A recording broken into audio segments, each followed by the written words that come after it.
Hello, my name is John Drake. I'm a plant physiologist, and today we're going to talk about photosynthesis and CO2. We're going to specifically talk about how photosynthesis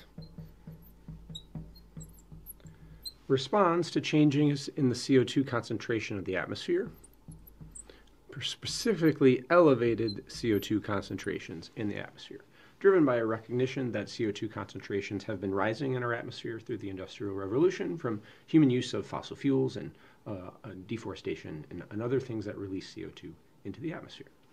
There are three major classes of photosynthetic biomachinery. So there are some plants that are C3 plants.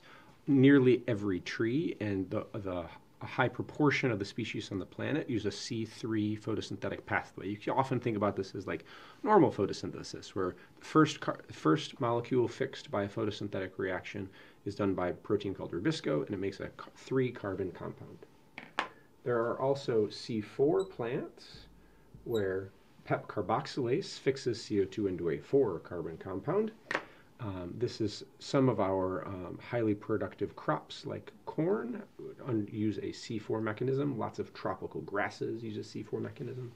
And there are also CAM plants, chrysalian acid metabolism, often thought to be a water savings mechanism, and CAM is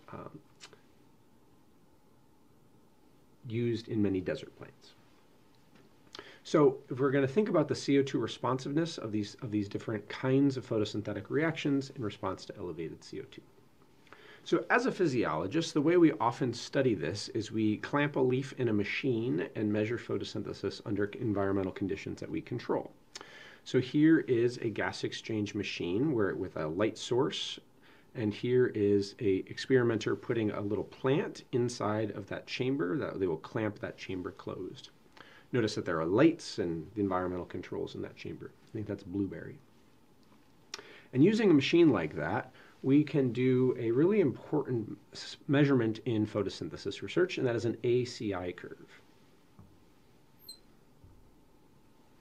where we will measure the assimilation rate, or the rate of CO2 uptake by the leaf, as a function of the CO2 concentration in the intercellular air spaces, CI.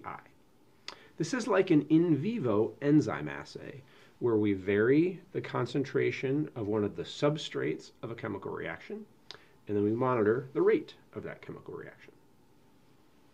C3 plants, using this green marker here, have a photosynthetic physiology that does not have a CO2 concentration mechanism, and it has two phases of its ACI curve that look a bit like this and a bit like this, that reflect the underlying photosynthetic capacity of that plant. C4 plants have a CO2 concentration mechanism that allows their photosynthetic ACI curve to look really different and be very square in that response. Now, if we think about what the CO2 concentration in the atmosphere is now, it's about 410 parts per million. It's going up every year. So if we start at that CO2 concentration, that's not the CO2 concentration inside the leaf. The leaf is drawing down the CO2 concentration inside the leaf as it removes CO2 from the atmosphere in the leaf through photosynthesis. So the CO2 concentration inside the leaf is actually lower. So I'm going to draw a supply line that connects the CO2 concentration in the atmosphere to the CI in the leaf. This is determined by how open the stomata are, how many of the stomata there are. We get a photosynthetic rate right there. Now, if we think about increasing the CO2 concentration, we can effectively think about increasing the CO2 concentration of the atmosphere up to some value up here. If we draw another supply line there, we get a dramatically enhanced rate of photosynthesis by the changes in the CO2 concentration. It might be as high as, say, 30%. These plants at higher CO2 actually often close their stomata modestly or make fewer stomata, and so their supply line is actually a little bit steeper And the rate of photosynthesis that is achieved with stomatal changes can be a little bit more modest, but can still be substantial. Maybe they only get 20% stimulation.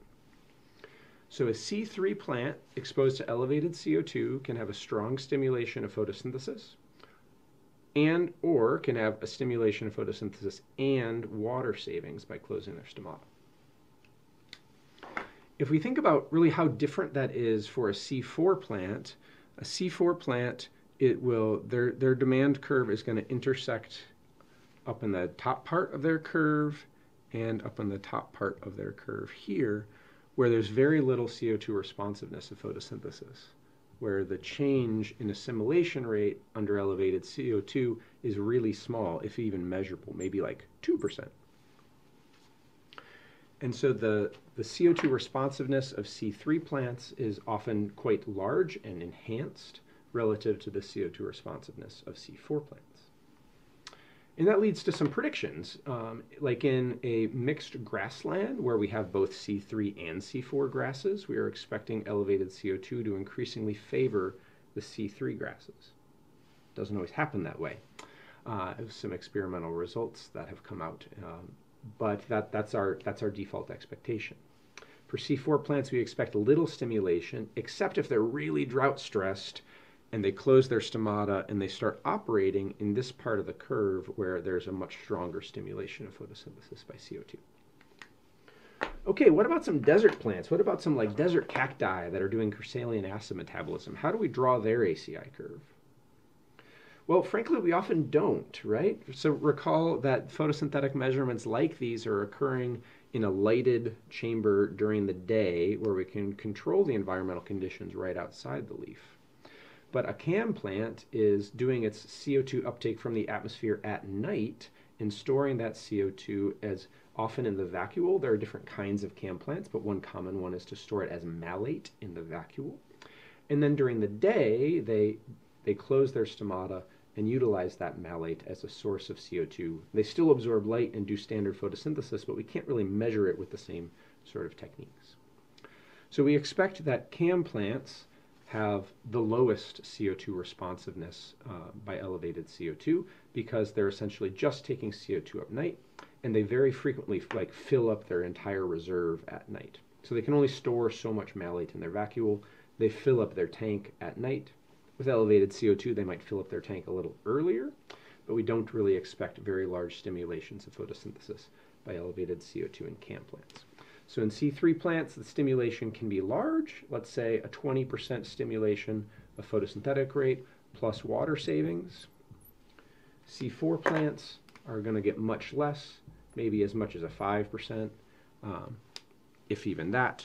Where CAM plants are, there's much less studied about this. We're not nearly as sure, but it's probably very close to zero.